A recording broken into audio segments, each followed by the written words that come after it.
Автобус уничтожил заглохшую иномарку на Кремлевской дамбе. Hyundai Veloster оказался в роли шарика для пинг-понга. Поздним вечером заглохшую иномарку протаранил автобус. Дальше легковушка отлетела в BMW, а затем и вновь в общественный транспорт. При этом автомобиль превратился в груду искореженного металла. Почему водитель автобуса не заметил стоящую машину, у него спросила Айгуль Бадруддинова. Она заглохла на этой почте. И автобус, Автобус, да. В том-то и дело, автобус. Я не знаю, как получилось так у него, но вот он задел.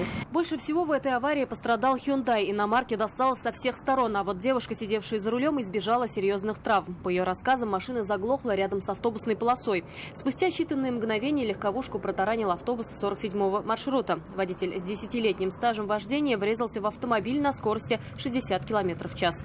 В своей полосе не ехал, потому что, во-первых, снег до конца не убран.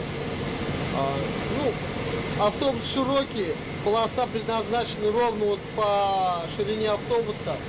Чтобы не ехать на полторы полосы, я принял крайнюю соседнюю полосу. Ехал, не заметил машину, вообще ее не видел. Темная машина, освещение, да, понимаю, есть, вроде светло, дамба. Как я мог ее не заметить?